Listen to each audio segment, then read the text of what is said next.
Hi guys, it's David here from Right On Resources, and this is just a quick video to take you through some quick tips and tricks for success in all things functional skills.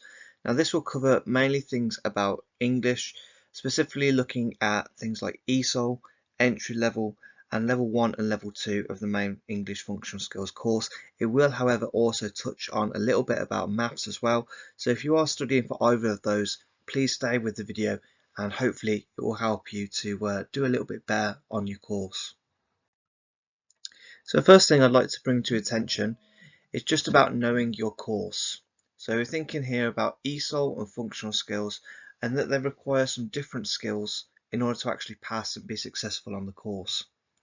So first of all, when you think about ESOL, anyone that is on ESOL, obviously ESOL is for people who are English as a second language. So it's going to be very much about being designed for learners who are trying to develop some of the key skills and build their confidence with the overall topic of English in terms of speaking, listening and communicating their ideas, and also being able to write and communicate effectively in the workplace as well.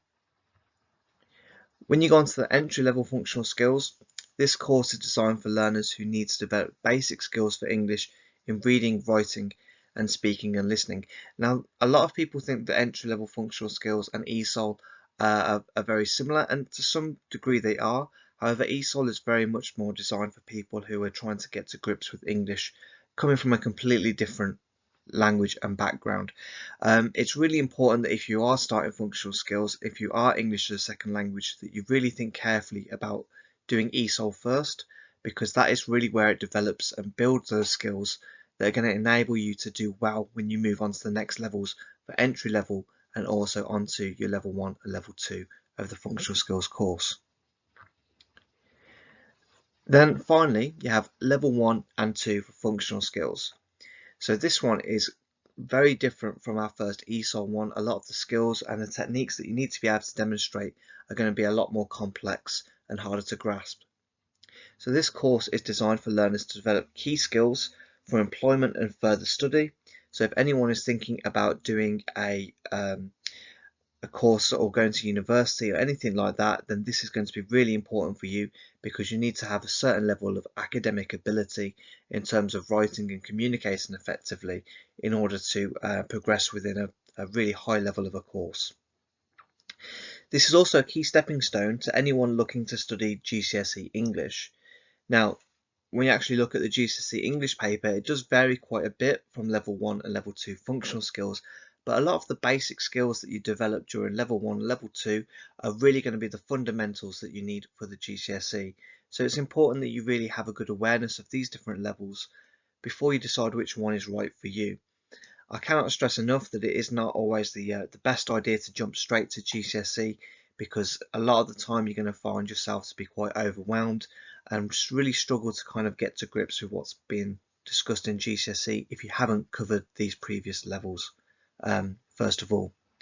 Okay, if you have any questions or concerns about this, please feel free to give us a like and subscribe, leave us a comment, and if you've got any questions or concerns, I'll get back to you as soon as possible. Now what we're going to have a look at is just some of the exam boards. So it's really important to actually know what exam boards you're actually going to work towards. Okay, so each exam board is a little bit different, and some colleges or some centres will choose whichever one works best for them and for their learners. So it's important to know which one you're going to focus on. This is also very important if you're thinking about getting a little bit of practice yourself. For example, Pearson are absolutely fantastic at producing additional resources. There are a lot of things like the specification, a lot of things that will tell you about what you're being assessed on, and also there's a lot of mock papers available direct on their website. This is often the case with City and Guilds as well, but sometimes you are limited by the access you have. Sometimes it's only available to teachers and lecturers who are teaching the course. So first of all then, Pearson, they offer qualifications in English, Maths and ICT. So if you're studying any of those, then the good chance is that it's going to come under Pearson.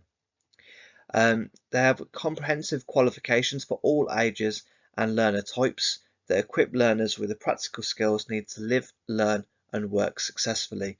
So this is a fantastic exam board for anyone that has been out of education for a while and just wants to help build those skills to improve themselves or improve their employment prospects. The next one then, City and Guilds. Very, very similar to Pearson here. So they offer functional skills in maths and English qualifications, and they've been designed to help learners of all ages and levels, supporting them to develop and demonstrate the practical skills needed in real life situations confidently. So both of these are very, very similar, but they do differ in slight kind of technical ways, and that's an important thing for you to look into yourself when you actually start your course. It's a good idea to actually ask your teacher who is the actual exam board with, because the way that they structure the exams might be a little bit different as well.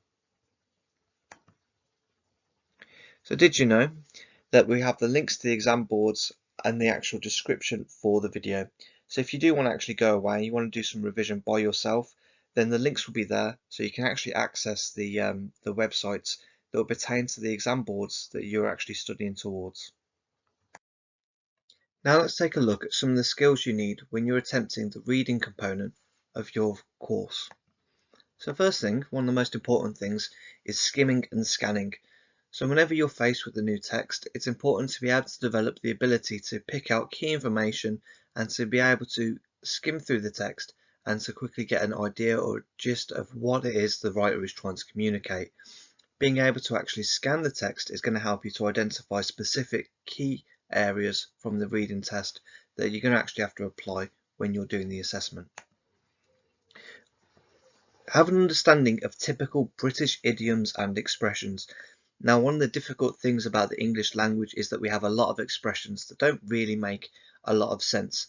So the more that you get used to these, the easier it's going to be. The easiest way to get used to this is just to communicate in English. Try to have everyday conversations either in the workplace or with your family or friends.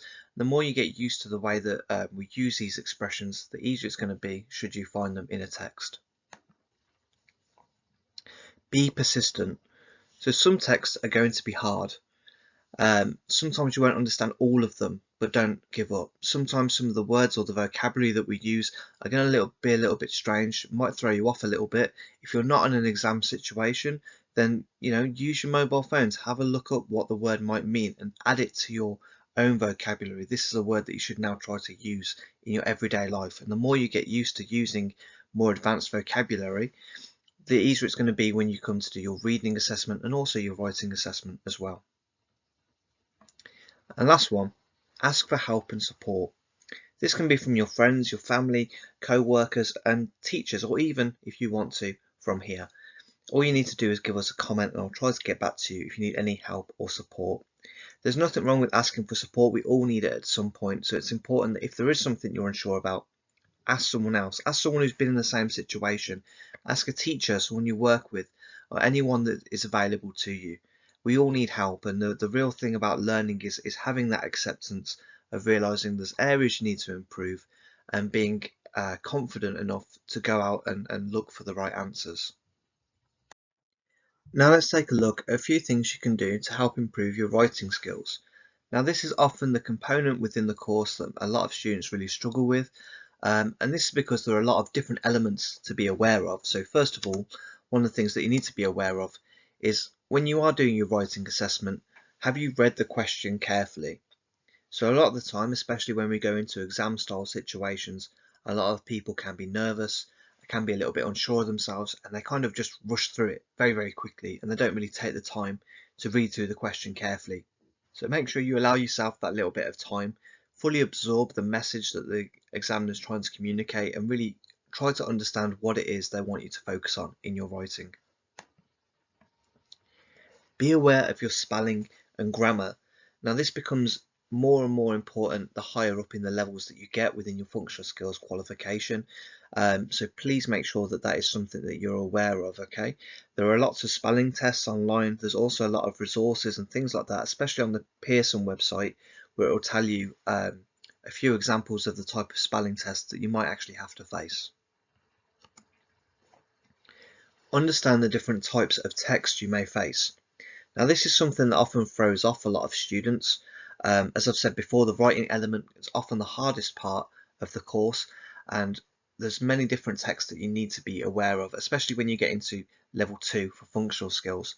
So you'll need to be aware of things like blogs, letters, speeches, articles, and emails and things like that, really. Okay, so a lot of people get a little bit worried about how to present these, and that goes into the organizational features that you need to include in each piece of writing.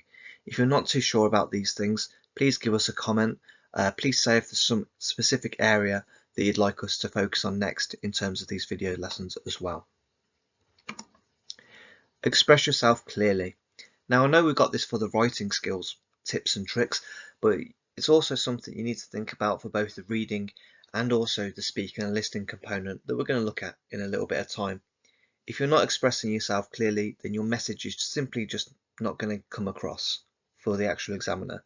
Think about how important this is when it comes down to things like interviews, for job skills. If you're not expressing yourself clearly, then no one's going to really understand what you truly mean, and that's going to be a real shame. Write in paragraphs. So very simply, every time you're having a different point, you should be changing paragraph, okay? If you're not writing in paragraphs, it's going to make your writing look very sloppy, very unprofessional. It's not going to have a very good structure to allow the audience to actually understand what it is you're trying to communicate. Understand the difference between inform, advise, and persuade. So when you get your writing questions, it will ask you to do one of those three things. Now, how we do those differs quite differently. When you're informing someone, you're just giving them the information. It's a very simple kind of thing that you normally get in a leaflet or something like that. When you advise someone, it's where you're kind of pushing your own agenda, right? You're trying to, in a very nice way, normally, you're trying to give your own views about what you think someone should do or what you think should happen. Now, when we try to persuade, that's when you really need to think about using some effective techniques to try to bring the reader over to your way of thinking. You're trying to use your language to actually change their mind on something, okay? So that's quite a bit different from just informing them. Persuading them is you really want some kind of outcome from giving them this information. You want them to come round to your way of thinking. Now when we go on to the speaking and listening, it's important to know that the way that this assessment is carried out does vary between the different levels. For example, generally speaking, you will have things like a group discussion and an individual presentation. This will actually get a little bit more in depth as you move up in the levels. Things like level 1, the group discussion, you're going to have about 4 or 5 people within there. You're going to communicate your ideas, and it's fairly straightforward, generally speaking. When you get onto level 2, however, you need to start being able to present your ideas, so it does get a little bit more challenging as you go up in the levels. The first thing we're going to think about then is use positive body language to show you're listening. Now, that's really why they call this component speaking and listening. So you don't just get marks on how you're able to verbally communicate, but also what is your body language telling us? Are you actually listening to the person? Are you showing me that you're actually engaged in the conversation? So when you use your body language, avoid things like crossing your arms. Don't be looking at the floor. Don't be on your mobile phone. These are simple kind of rules of etiquette that we have in everyday conversations. It's a really good thing to practice, actually. So if you think about having a conversation with a friend or a family member, look at their body language. What does it tell you? Are they engaged in the conversation? Are they bored? Are they distracted?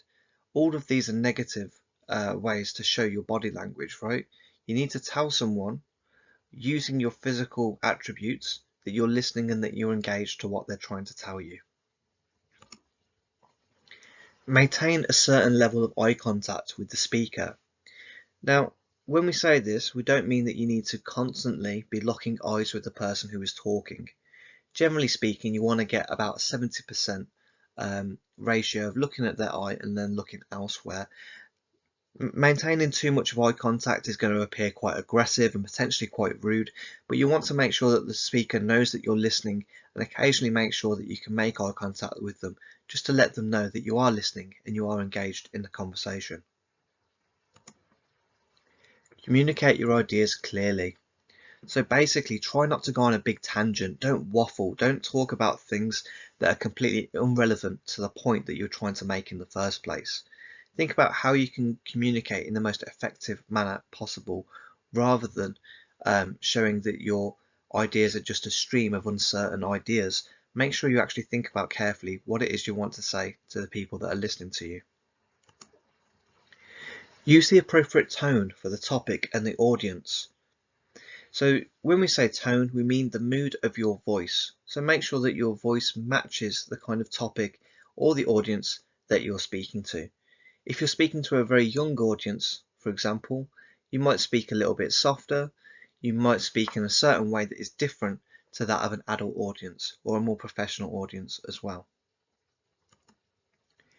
And the last one, arguably this is the most important one as well, respect other people's right to speak.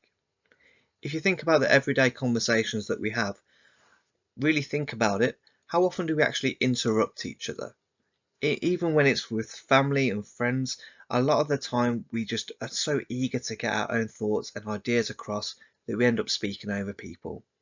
Now, in terms of social etiquette, in terms of speaking and listening, this is something you want to avoid.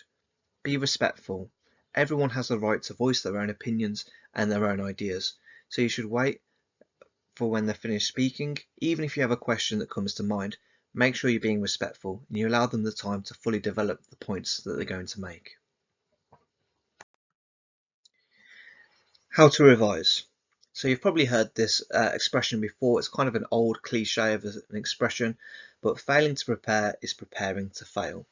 With that in mind, this YouTube channel has many different videos that will help you to improve your functional skills and also GCSE qualification if you want to. So you can see there on the left hand side, there's just a few different ones that I advise you to have a look at because they are really helpful in getting you to revise as well. So a few tips for us now.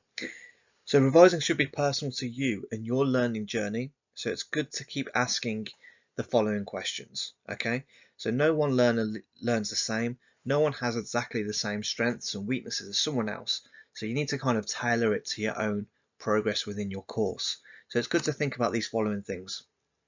So first of all, what are my strengths and weaknesses? This can be quite a hard thing to ask yourself, but just try and be honest. There's nothing wrong with having things that you need to improve. The important thing is that we identify what those are and that we work to make sure we can get better results from them in the future. Think about, do I read enough non-fiction? So do you read news articles, leaflets, or even web pages in your own time? A lot of the time, if you're an adult learner, for example, you may only have one lesson a week. Now, if you couple that with the fact that you're going to be working, possibly having a family as well, all these other kind of stresses and pressures that comes with everyday life, it's going to be very difficult to actually make sure that you're spending enough time doing all of that revision. So are the little ways that you can just make sure that you're doing a little bit of reading, looking something up, having a look at how an article is laid out, having a look on web pages, right? Everyone can access that by the mobile phones, so it should be a nice and easy thing for you to do to get a little bit of revision and improve some of your skills. How successful is my use of spelling, grammar and punctuation? Now this one can be a little bit difficult because sometimes we're just not aware of it, so a good thing to do is to practice on the computer. You can use the spell check, the grammar check will actually flag it up for you. If you are in an actual main course, ask your teacher for extra work, actually give them something to mark, and then that way they can give you feedback and actually guidance on how to improve as well. And the final one, how confident am I about your next reading, writing or speak and listen assessment? With functional skills, there should be many opportunities for you to do this either on the computer or on a paper-based assessment. So just be honest, how confident are you? Do you think you're going to pass? Are there some areas that you're still unsure about? If that is that case, then you need to actually think about talking to your teacher, or if not, have a look on this YouTube page and see if there's anything there that will help you. I will try to upload a video every single week, so there will be new things added all the time. Alternatively, you can leave us a comment as well. If you need any additional support, as I've said before, the new videos will be added every single week. Alternatively, you can leave us a comment below or visit our partner channel, Bookworm Teaching, for more lessons and guidance on all things English. Thanks for listening today, guys, and best of luck with all your work and revision in the future.